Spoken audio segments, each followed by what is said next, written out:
Good morning and welcome to Wednesday, or what we like to call the Closers Inner Circle podcast. As we approach a new year, it's a natural moment for reflection and recommitment.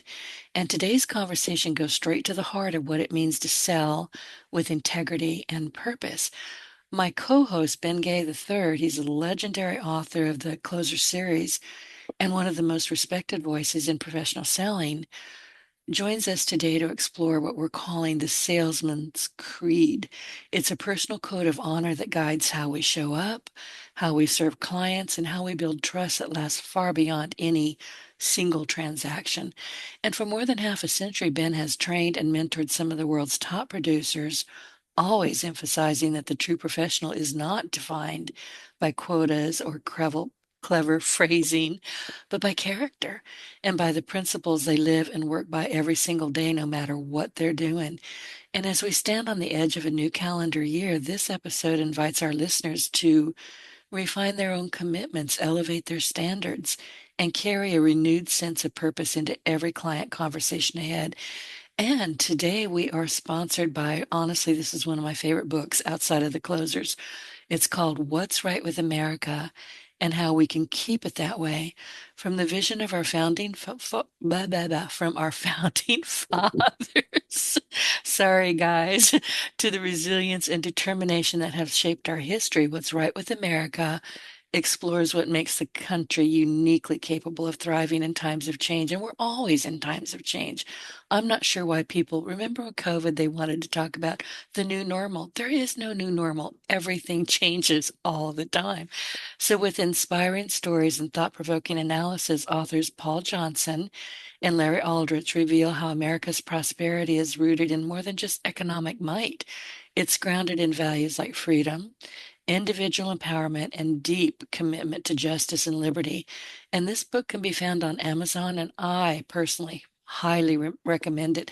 Oh, and I need to note that The Closers Part 1 and Part 2, I mentioned that a minute ago, by Ben Gay III, in my opinion, are essential reading for anyone serious about mastering the profession of selling, and the full collection can be found on eBay. Just type in Ronzoni Books, Ronzone Books on eBay, and you'll get there.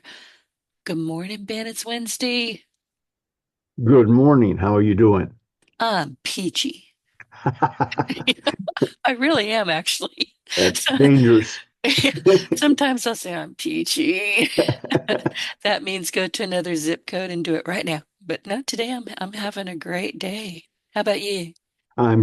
Everything is good. Somebody asked me this morning, what do you, so it was on eBay, I think, but somewhere. Um, how do you respond, even if you're not feeling well, how do you respond to how are you today? Or, good day, how are you? And I hit upon something years ago that I've used, if it's appropriate. I don't necessarily do this at funerals. But when I'm asked, how am I always say, I'm handsome. Thank you so much for asking.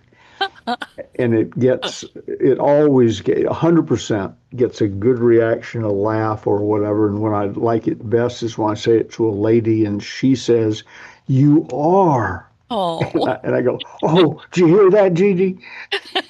tell me, say it louder for my wife. She's right there. Yeah, she's right. Speak up.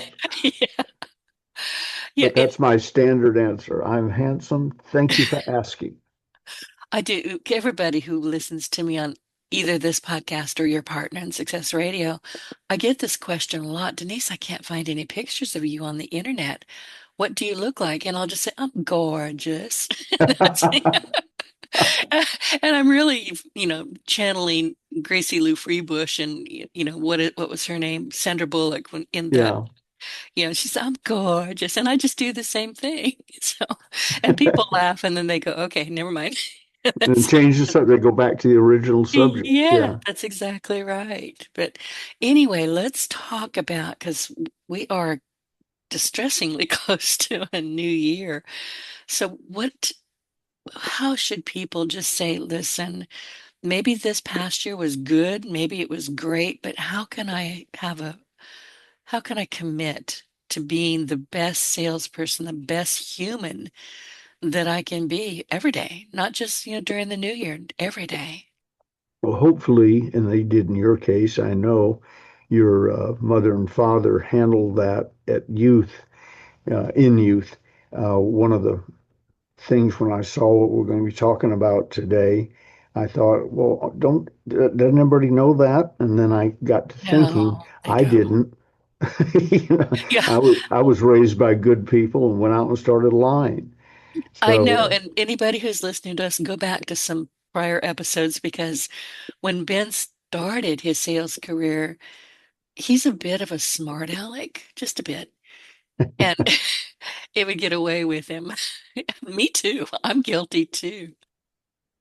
well, it's true, and I wasn't skilled in selling. I had a good personality, and people generally, at least to my face, seemed to like me.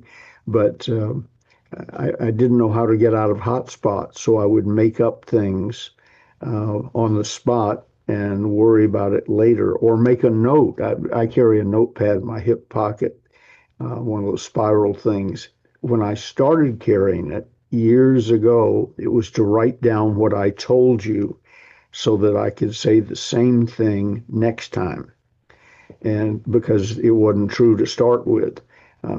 So it began with exaggerating our income. Jimmy Rucker, my running buddy, first business partner, and the greatest salesman I ever personally worked with, uh, we joined Holiday Magic Cosmetics, which was either already or about to become the largest multi-level marketing direct sales company on earth, plus our subsidiaries, which were also quite large.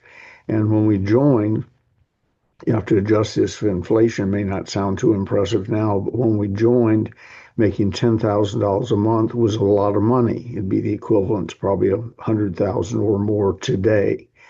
And everybody I met seemed to be making 10,000 a month. Well, we weren't making anything, hadn't made a penny, hadn't even had a penny change hands, but we jumped into 10,000 a month. That's what we were making. Of course, it was important that we hid our cars around the corner from the hotel because people making $10,000 a month generally didn't drive 10-year-old Nash Ramblers or 19, which Jimmy had a 1957 Chevrolet, which was impressive to teenagers, but it didn't mean much to the adults we were now dealing with. So we said we're making 10,000 a month, and here's how it works, and blah blah blah. And then after a while, not too long, we were making 10,000 a month. But now you're getting the questions: are you still making 10,000 a month? Oh no, no, we're making 20. And when we got to 20, we changed it to 30. And we got to 30, we changed it to 40. And one day, one of us said to the other one, I forget who it was, but one of us had the common sense to say, maybe we ought to just shut that off because we're about to get into territory that we can't sustain. We were making 40,000 a month, but if we're next going to go to 50, 60, 70, where's the money? We used to do a thing talking about integrity when we had little or no money, we would go by the bank the afternoon of the opportunity meeting and draw out $200 or $300 in $100 bills. And then we would wrap that around the outside of ones and fives. So we didn't have that many of those either. And then we had to remember at the end of the evening to put the 300, let's say, back in the night drop because it was probably needed to cover a check or something. And the reason we did it was standing in the lobby during the meeting, one of us would go up to the other one and say, "Do you have change for a 20, let's say?" And if Jimmy was saying to me, I'd pull out my little roll and go through, let's see, 100, 100, 100. Oh, yeah, here. So the prospect got to see that we were walking around with three $100 bills, which was about $3,000 today and significantly more than most people carry on them. And then as the evening wore on, I'd slip Jimmy, if I had it first, the roll, and I'd go over and ask him if he had change for whatever. So it was flash, what's called in the con world, flash money. And Right. so we were doing that and hiding our cars. And then I told you, I think very recently about when we finally decided to spend some money to look better.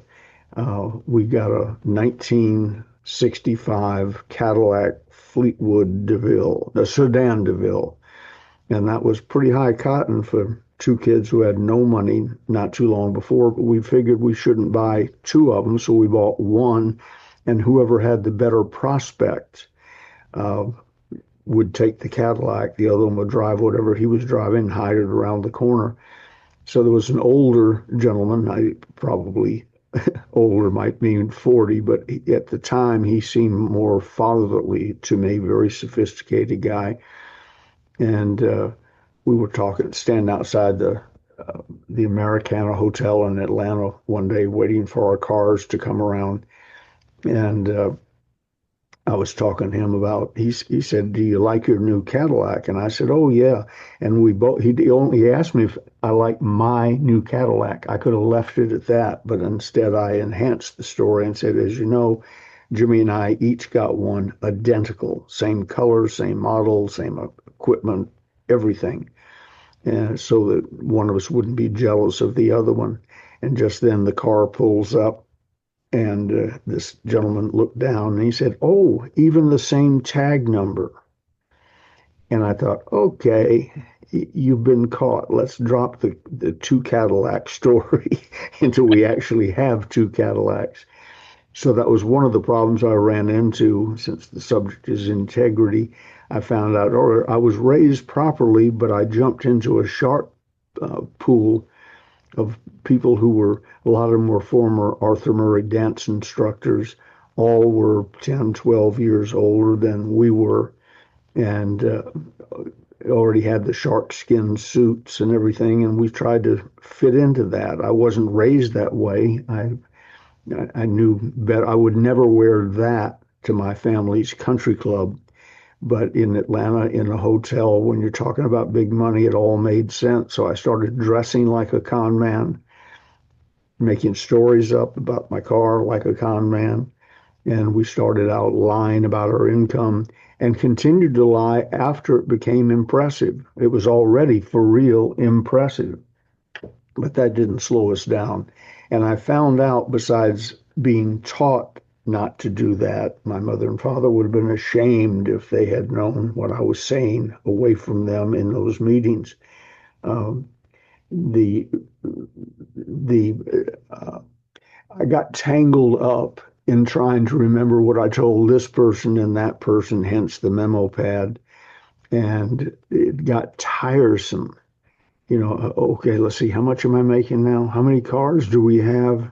Uh, our lakeside cabin, what lake was that on? And a bunch of other stories. So one day, Jimmy and I sat down. We weren't totally cured, but we sat down and said, "This is tiresome and it's wrong, and we're making plenty of money. Let's talk less about money and more about how they can do well in the business." And our top figure, I don't care how much I made, and over the years, I made a lot of money. But I never quoted a figure higher than $40,000 a month. Even with inflation built in, I stuck at 40,000 a month, which was more than true. And then I started telling the cat for fear the older gentleman had told other people the Cadillac story.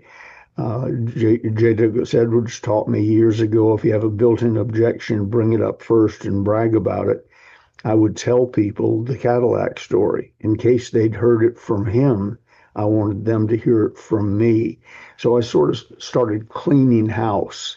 Like you've had mud splattered on you. I started taking the mud off my suit and going back to the way I was raised. I was in California for training at one period and went into the training room, and they said, "Okay, today we're going over." This was in Marin County, across the Golden Gate from San Francisco.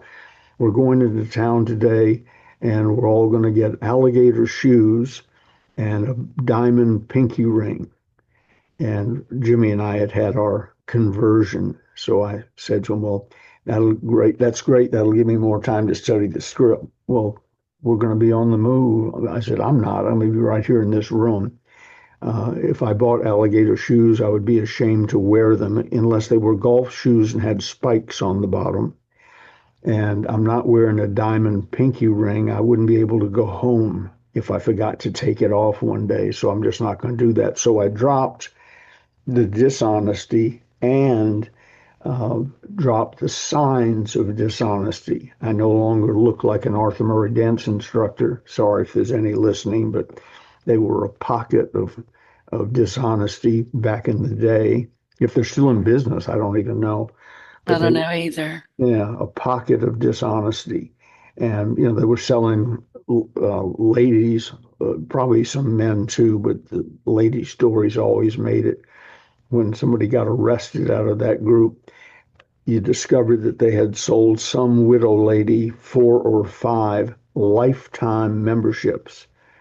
Uh, once they ran through her initial offering, they would double back and make her a double lifetime member, and they would brag about it. Sarah here's a triple lifetime member. Well, that's sort of hard to wrap your mind around, but I guess if she lived 2 or 3 lifetimes, she could have used all the things, and that gave me the creeps.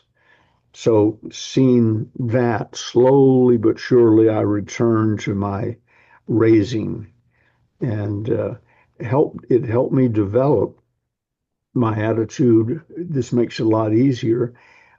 Sell quality products or services that are competitively priced, and spend your time talking to people who are qualified to buy it. If you get that out of the way, you don't have to worry about honesty so much, because you don't have to lie to sell a quality product to a qualified person if it's competitively priced.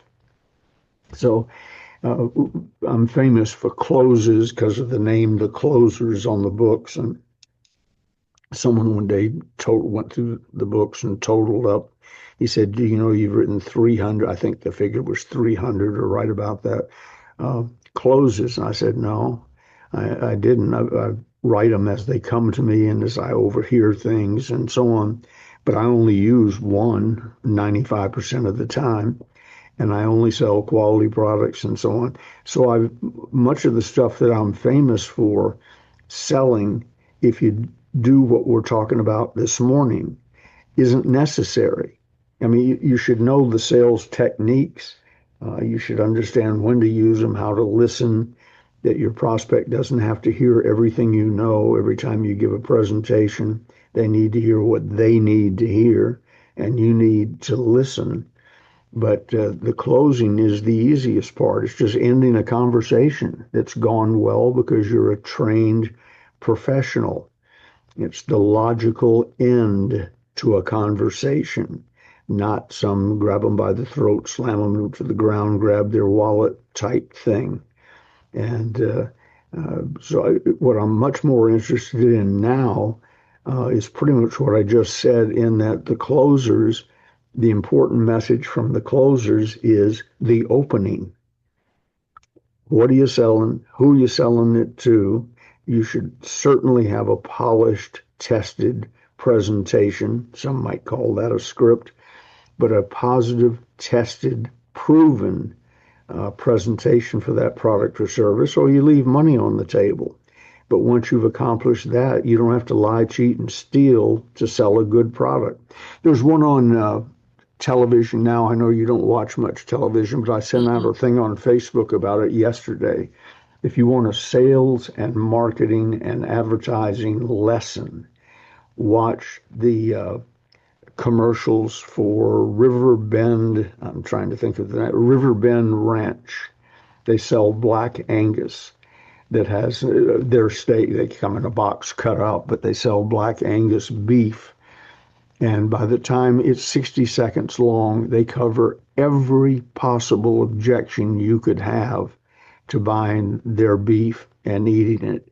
They cover even the little subtle things. Part of it shows cattle at the watering hole and so on. And you're thinking, oh, aren't they cute? Well, then they show the meat after it's cooked, cut up, and it makes you drool. It is so good looking. But when they sit down at the picnic table to eat it, they say, and instead of, here's this cute little cow and now watch us eat it, they talk about when your friends come over and you serve quality or something like that. They even overcome the little thing for those who might be squeamish about the rare meat they just saw being cut up. Uh, Riverbend Ranch Angus beef. If you listen to this call and there's any way, you probably can find it on Google. I haven't done that. I've just watched it on television. And here's how effective that is. That ad is in overcoming any possible objections. A friend, we ordered a case. It's due, I think, almost immediately, but whatever. I was telling a friend of mine who became a Nazi vegetarian, if you know what I mean. Yeah, I do. I'm not one. I live in the South. We'll eat anything that doesn't get away quick enough. But I'm he, not joking. Serious. That's true. oh, I know, I know. I was raised in the South. I know that possum stew is good, and raccoon cooked properly can be good. And I worked at not worked with members at the East Lake Country Club, and I knew a lot of the help. They were very nice to me and sort of took me under their wing. And they were Southerners, all of them, black, most of them, and they had great recipes. I caught a big turtle one day, wedged on a fence behind, and we didn't live near anything where a big turtle ought to be. How he got there, I don't know, but he was about the size of a manhole cover. And Oh, you didn't eat him, did you? no, I didn't. I dragged him Uh-oh. out from under he was stuck under a chain link fence, I guess trying to Right. go under it. And our bread man, we used to have bread men, uh, saw me carrying this thing and he says, "Be careful." I had him by the tail because I had nowhere else to grab him, but I was carrying him and it was all I could carry. And he said, "Be careful." I said, "Why?" And he said, "That's a loggerhead snapping turtle. He could take your arm off." I said, "Really?" And he said, "Go get me a broom or rake or something." He put it down in front of the turtle and the turtle bit it and split it end to end.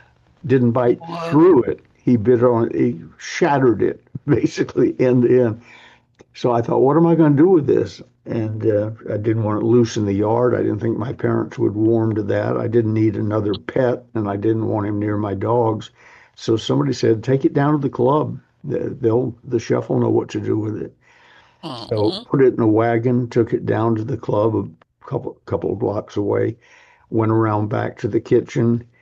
Chef came out and he said, "Where did you get that?" And I said, "In my backyard." And I'm told you can do something with it. He said, "Dad makes some great turtle soup. Do you want some?" And I said, "No, I'll skip that. But can you use it?" He said, "Absolutely." So I kept asking the people, the chef, and so on, when's the turtle soup going to show up on the menu? Because I was sort of curious, might want to taste some.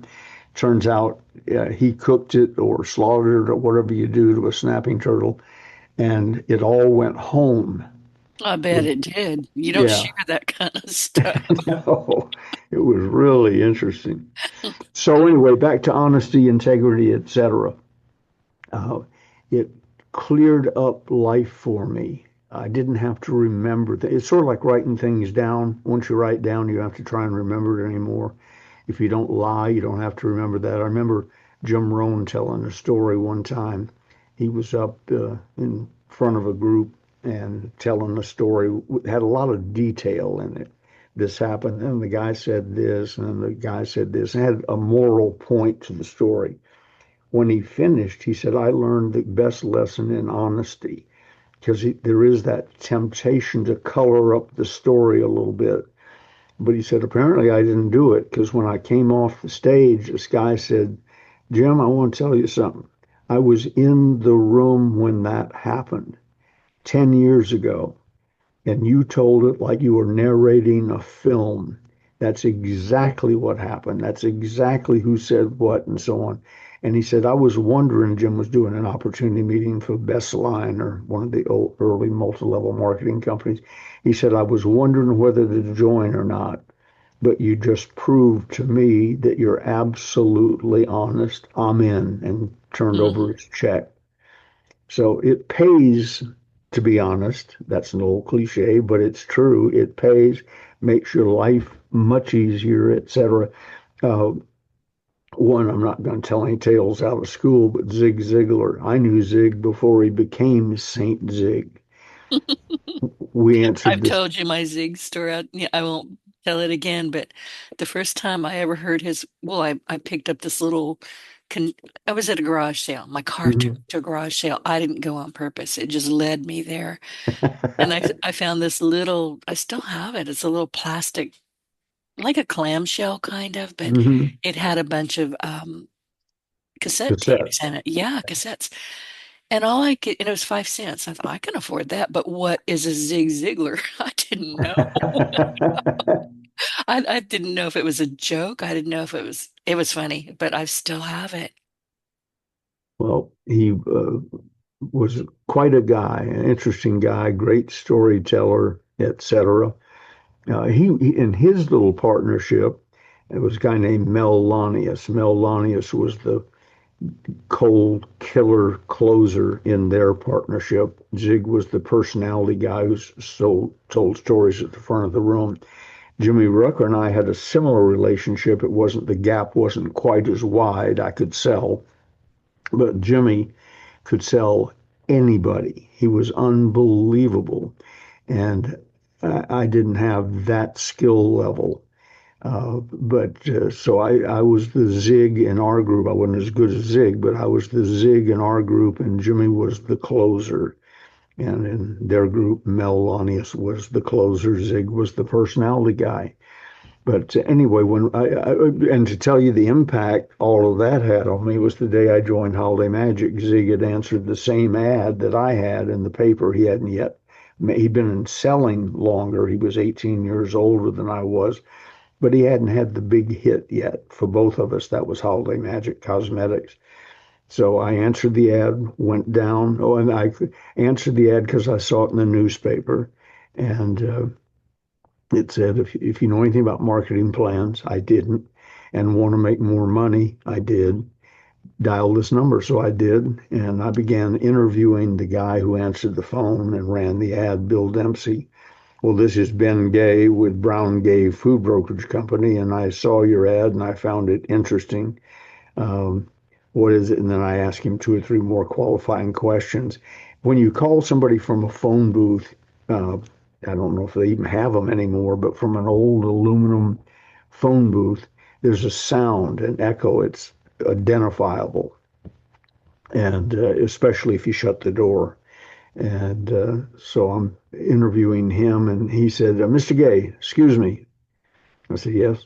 He said, I'm not the man standing in a phone booth answering want ads. Busted. Where are you? And I said, well, I'm at the corner of the fork of Peachtree and West Peachtree Street in Atlanta. And he said, you're about 3 blocks from my office. Be standing in front of my desk in 10 minutes or never dial this number again. He slammed down the phone. For you younger people who used to slam down phones, you didn't punch a button. And so Jimmy Rucker came driving around. He worked for my father too. We were calling on grocery stores, and I jumped in his car like Robin in a Batman movie. And I said, quick, 1447 West Peachtree Street. He said, what are we doing? I said, we're going to get rich.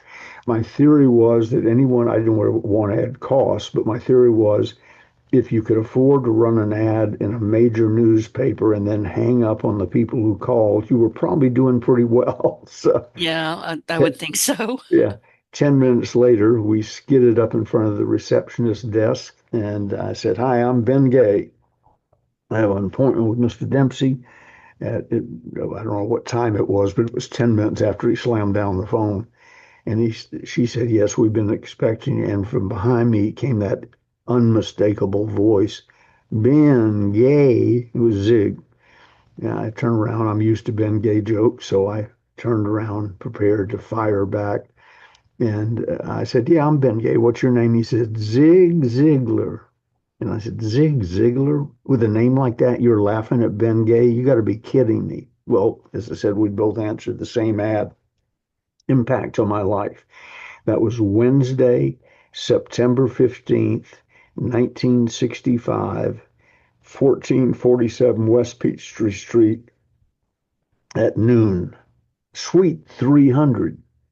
And the only thing I don't remember in that story is Bill Dempsey's phone number. Bill Dempsey was an Arthur Murray dance instructor. He was of that ilk, but he was a fascinating guy, great salesperson, technique wise, etc. He sold us, Jimmy and me, and Zig. Mel Lonnies wasn't there, but Zig and Mel joined together. And we put up, I don't know what Zig put up because there were other options. We were somewhat limited by being broke. Jimmy and I put up $91.41. And 2 years later, I was president of Holiday Magic Cosmetics and a millionaire. So it was a impactful day in my life. Anyway, going back to Zig, I knew him before he became Saint Zig. He was 18 years older. He'd been around the block a few times. And when I started hearing him later, and the saint side of him had come out, I was somewhat astounded, to tell you the truth. That wasn't the Zig I knew on September 15th, 1965. I even asked Tom, his son, or his daughter, I forget. Somebody recently sent me something, and I emailed back, and I said, when exactly did Zig find God? When did he get born again, or whatever term that I had seen that day? And they gave me the date, and it was after September 15th, 1965. And I said, well, thank you. That clears up a lot of questions in my mind. I really appreciate it. But Zig became successful after he found God. I'm sure a lot of us found, I found God by the way I was raised, but it didn't stop me from going through my atheist stage and other transitions from place to place until I bought in. Zig probably had some of those too. But once he got his ducks in a row and honesty became his thing, is when he took off. He drew the crowds, Mel did a lot of the closing, Zig did some closing too. Zig was one of those people who became so popular and famous in the little world of direct selling that he could walk in and people get out their checkbooks. Okay, oh, it's Zig Ziglar, we're going to have to buy. He was doing reputation selling, which is a term I just came up with, but that's really what it was. If Zig endorses this, I'm in. That's one of those things I've worked hard to achieve in my business career. If Ben Gay says this is good, I'm in. And in the beginning, I had to sell them from the ground up, and I felt I had to lie, cheat, and steal and exaggerate, etc. Did not, wasn't necessary, but I didn't know that. And then you had mentioned integrity. We'll go back to that a little bit before we're done, but integrity and purpose. And that's another big secret in the world of selling. You have to have a reason to be doing it. Why am I selling food shoppers on the boardwalk? Why am I selling cosmetics in a multi-level cosmetic thing? Why am I doing whatever? There has to be a reason inside of you, a purpose, something bigger than that in your life. And then to keep it easier to understand, a purpose in that I want to make X amount of money. I want to live this way. I want to do this. I want to drive that. There has to be a reason why you go through the aggravation of selling. Selling is not as easy as some people, including me, make it look. But I've been at this a long time. There is no objection on earth I haven't heard, no matter what the product or service is.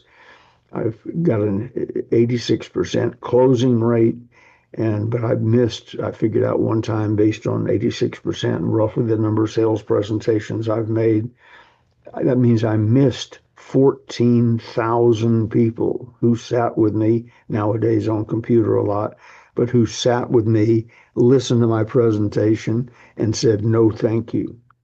And some were not that kind, but said, in essence, no, thank you. To get over that 14,000 times You have to have a belief in product, a belief in yourself, and develop tenacity.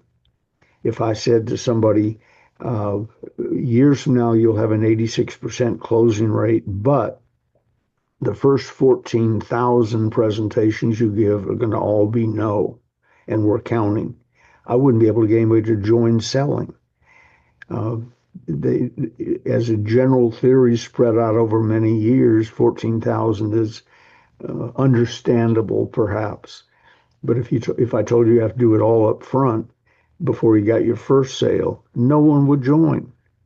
But you can get over that by selling quality products and services that are competitively priced and spend your time talking to people who are qualified to buy it. And as I've told you before, we've discussed qualified can mean many things. It can be geographical.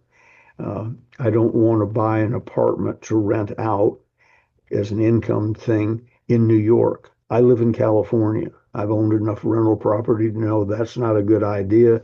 Unless it were free of property taxes and of upfront price, there's nothing you could say to get me to buy the average apartment in New York City. Doesn't fit my lifestyle, doesn't fit where I am, what I'm doing, or anything, because I have a purpose. My purpose now, everything is personal, people, but my purpose now is Gigi's long-term welfare after I'm gone. Women live longer than men, and I'm 10 years older than she is. Odds are, my insurance friends tell me, Gigi's going to live roughly 20 years without me. Ow, And yeah, and that gives me purpose.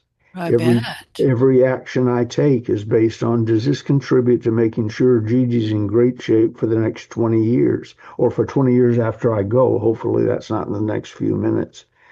I just came back from my yearly physical, I guess it is, or 6 month physical, whatever. And Dr. Galang, who's a saint in our family, wonderful guy. He got the blood test back and the urine test back and this and so on. And we had discussed earlier.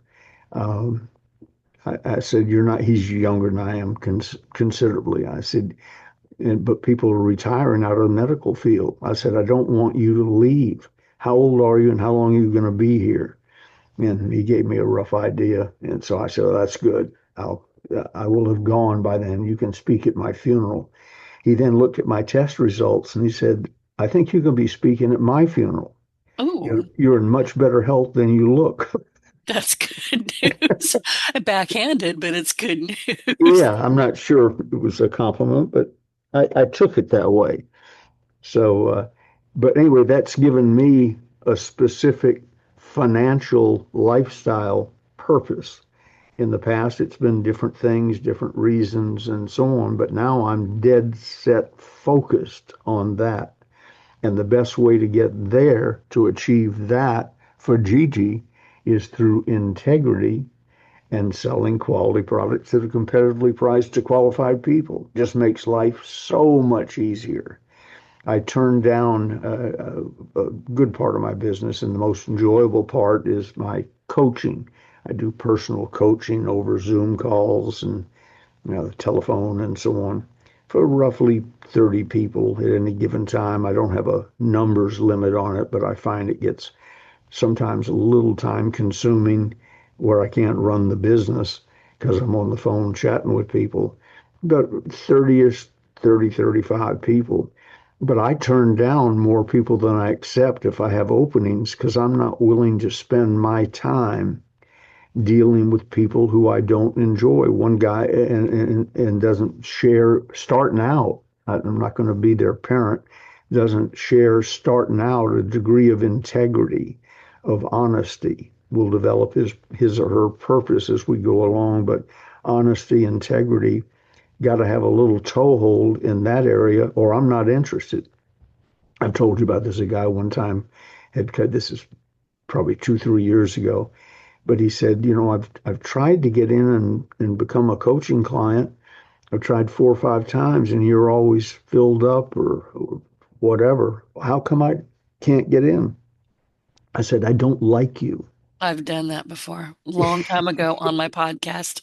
That's another story, but this woman bugged. I had to hang up on her. It was so bad because I was going to be her billboard, and that was all there was to it.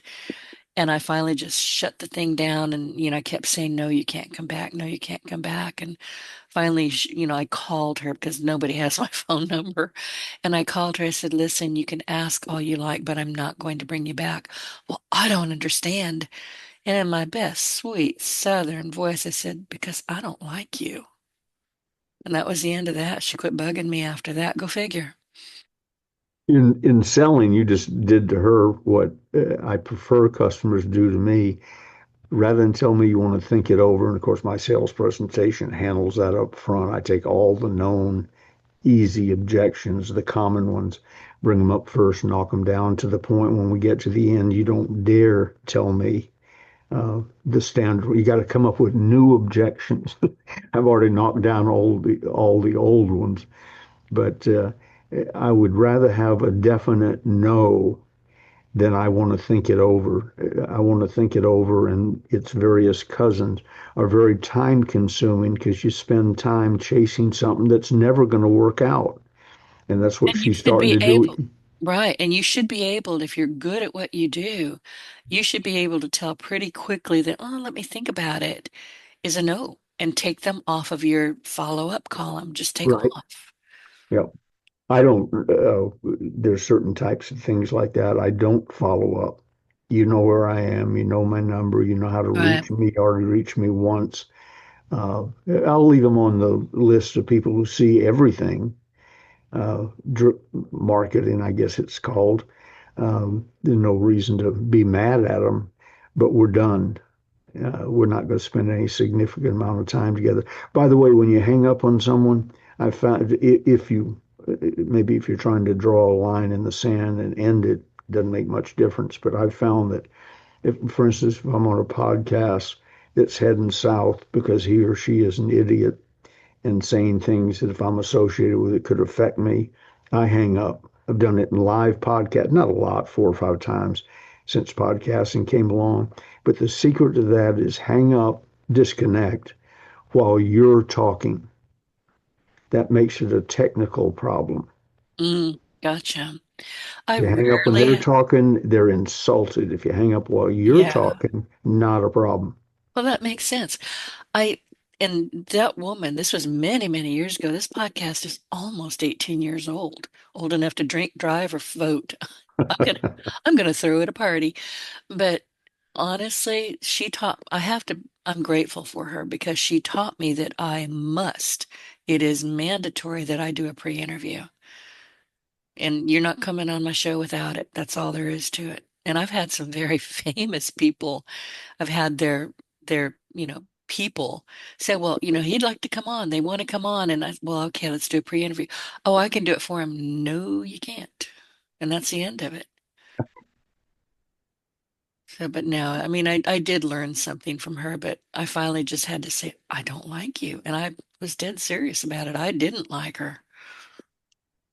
The There are those, and there's no point. Life is too short. I have wasted over the years a lot of time with people I didn't like. It wasn't going to lead anywhere.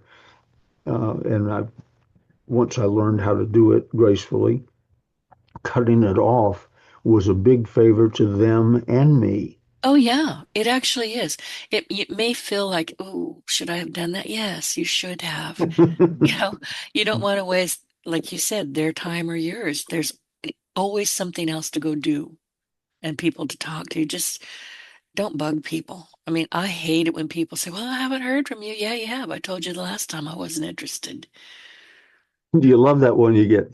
Did you? This is in emails. I probably had 5 of them this morning as I was going through 200 or 300 emails, deleting 90% of them.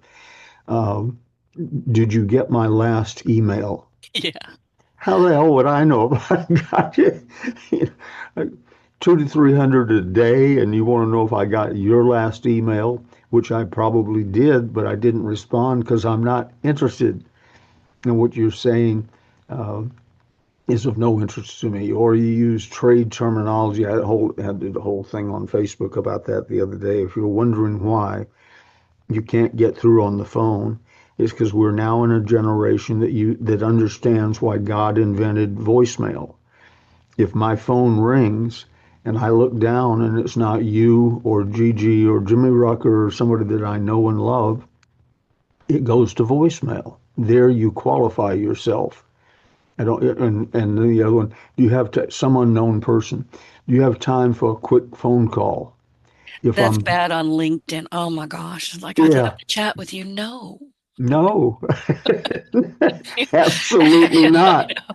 And I'm not even saying it to them, but in my head, I sound just like that. No. And the other thing, when I have time, I always think it. Occasionally, I have time to type it out, but my real thought there is no such thing as a short phone call. If they get you on the phone, there goes 30 or 40 minutes if you don't just hang up on them. And now that you've encouraged them, here comes five more follow-up emails. Have you thought about what we said? What do you think now? Did you get my last three emails? And so on. I'm not trying to make selling look hard, but the thing is, come in as a quality person. The way I phrase it frequently is become a person of class, quality, and substance. And With, dignity. Let's not forget dignity. yeah, with the tasteful ability with the ability to tastefully project that you are a person of class, quality, and substance. And over time, you can't build a reputation instantly, but over time, you become that person. And most of the time, I am apparently who, if I'm calling, you answer. I don't mean you personally, of course you would, but uh, because I've built a reputation of success in selling, personal development, etc., uh, and honesty and integrity. They don't know my purpose, but they know that I'm up to something, or I wouldn't be so effective at what I do. Then and only then do we talk on the phone at first call. Now, if your voicemail message is good, I return a lot of those. You've had to go through two hoops. You emailed me, you sent a follow up, and then you phoned me, and then you went to voicemail. That deserves some consideration if the voicemail message makes sense. If it is, did you get my last email? we're sort of back to where we started. And I've gotten to the age and experience, Denise, where I don't waste time anymore. You realize I've had friends much younger than I am drop dead or get cancer and be gone in 30 days or something. And so I've gotten down to, I don't know how many Wednesdays I've got left, but it's far less than the Wednesdays I started with, and you may not waste any of them. Right. And I agree with you. I'm an introvert. I'm a highly committed introvert, not shy. I don't have any filters, but I am a very committed introvert, have been all of my life. And when I was a kid, people say, "Oh, you're stuck up. Oh, they would just get really kind of nasty." And I'd just look at them and say, "Who are you?" I wasn't even looking at them. I just wanted them to go away. But I have found that by listening to people and keeping it as honest as you can, you don't have to Mhm. waste time with people that you don't want to be around. You don't have to, keep blowing fluff up their hiney. You can just say what you need to say and move on. And if it's no, it's no. That's my favorite word, by the way. No. And I mean it. And I use that word a lot because there's so many opportunities, well, things that are presented as an opportunity that are not. They're literally for the person offering it. It's got nothing that is going to do any good for you. Learn to develop a no. It's kind, it's compassionate, but no is no. It's a hard, we've talked about this in other cases, but the A friend of mine is a counselor in a prison, men's prison. She's a female. And when you sit in front of her desk, behind her, you're looking at her face, behind her on the wall is a sign, a poster, whatever, professionally done.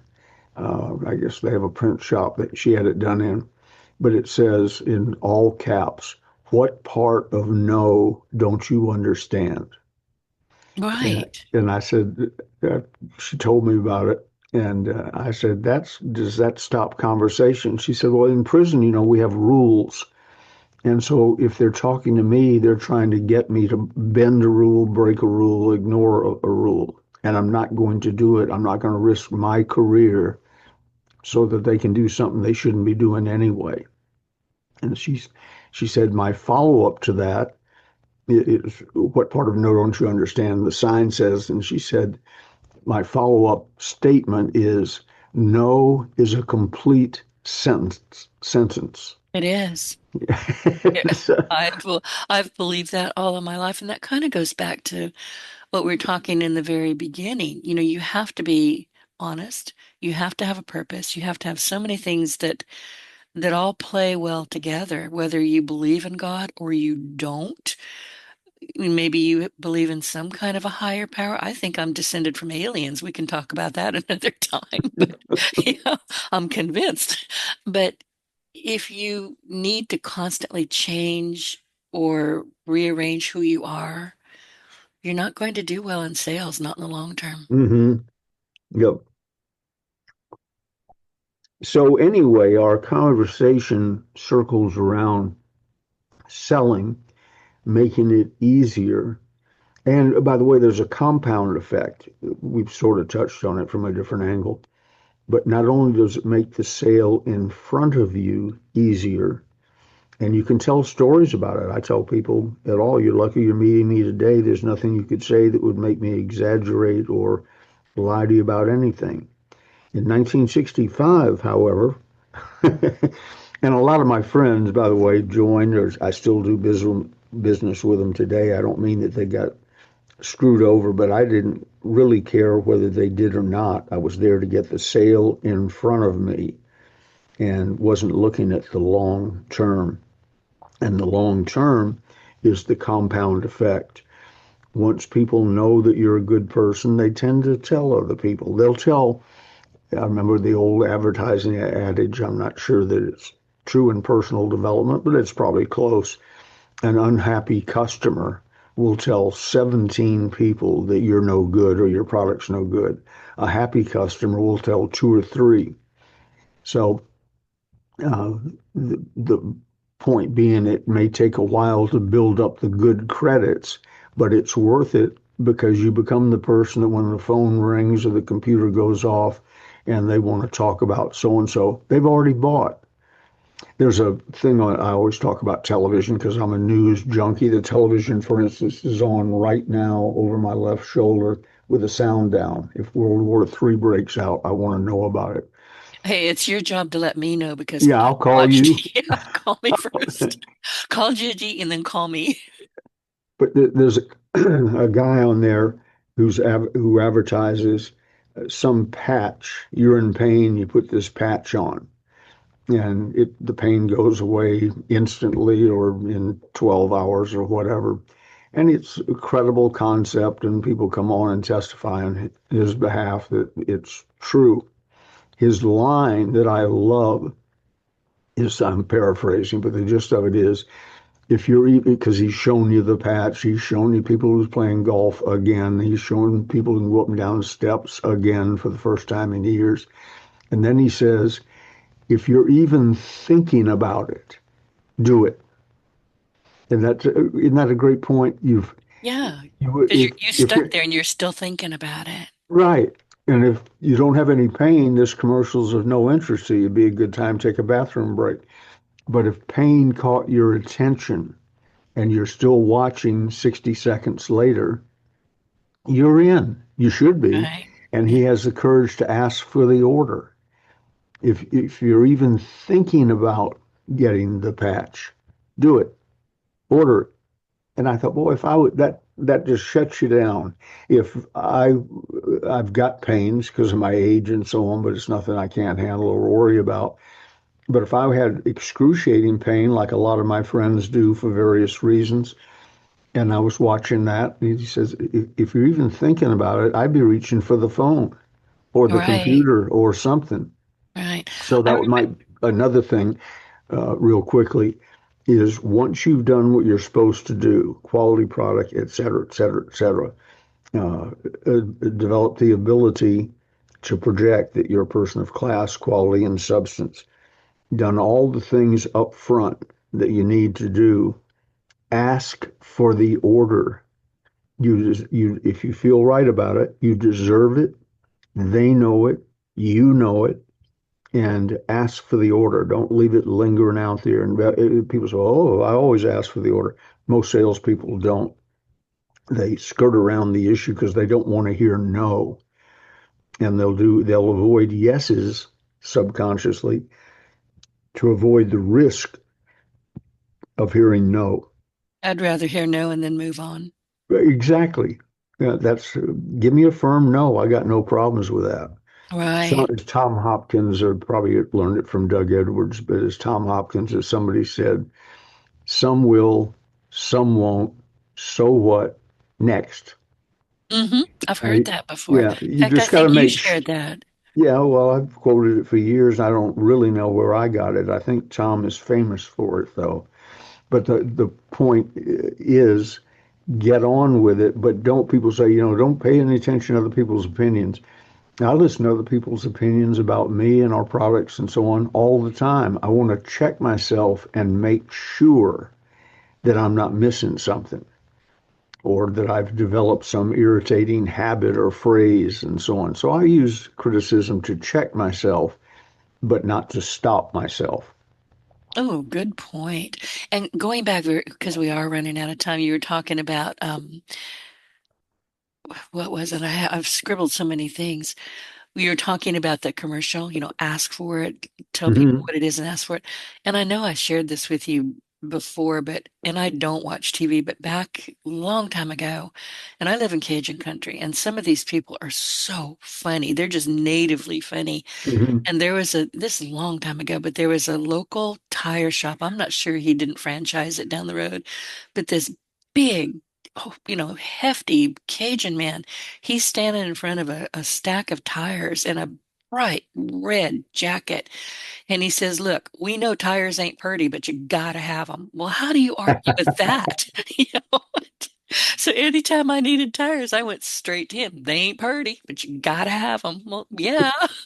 So I thought that was brilliant. It is. That's if you have a built-in objection, bring it up first and brag about it. Right. That's J. Douglas Edwards. If you're selling Rolls Royces, talk about the price right off the bat because that's what's on their mind. If you're selling timeshare or vacation ownership, and a couple walks in real close to the front, I tell our clients, bring up breaking the pack, and I say it to the customer, the prospect. Before we get started, let's break the pack. Well, what's the pack?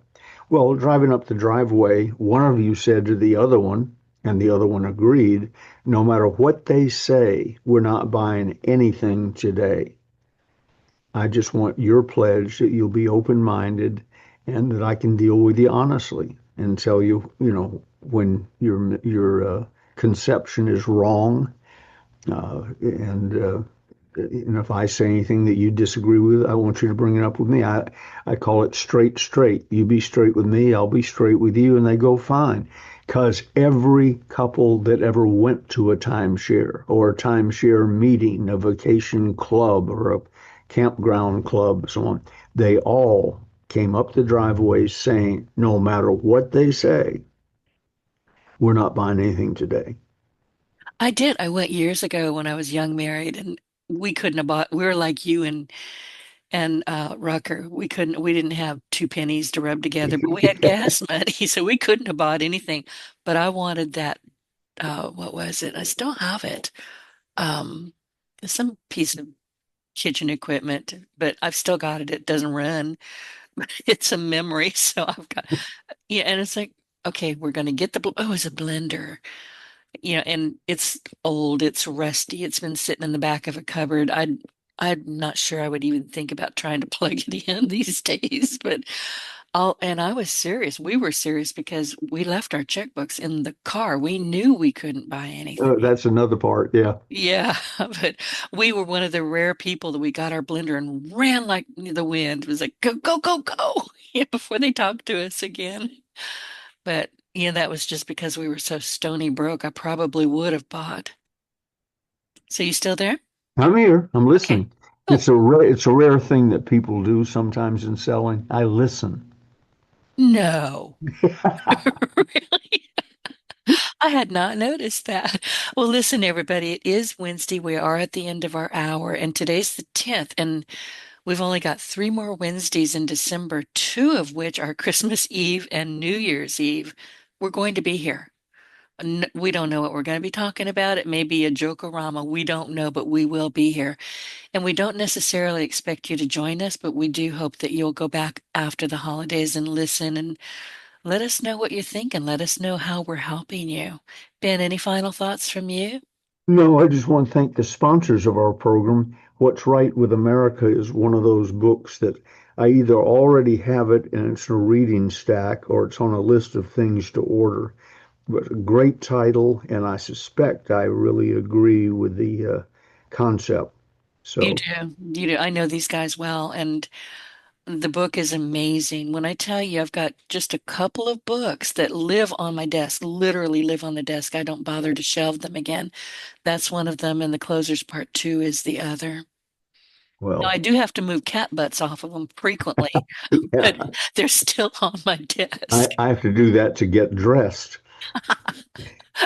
Okay, we're not talking about that. Well, listen, everybody, we will see you next Wednesday, and thank you. And we wish you all a happy December, happy holiday season, and stay safe out there. And I'll be radical. Merry Christmas. Me too. I love Merry Christmas. All these years, people say Happy Holidays, and I'll just look them in the eye and say Merry Christmas. I refuse, but then I'm kind of pig-headed. So, all right, Merry Christmas, everybody. We will be back the next three Wednesdays, and we look forward to being with you. Bye. Bye.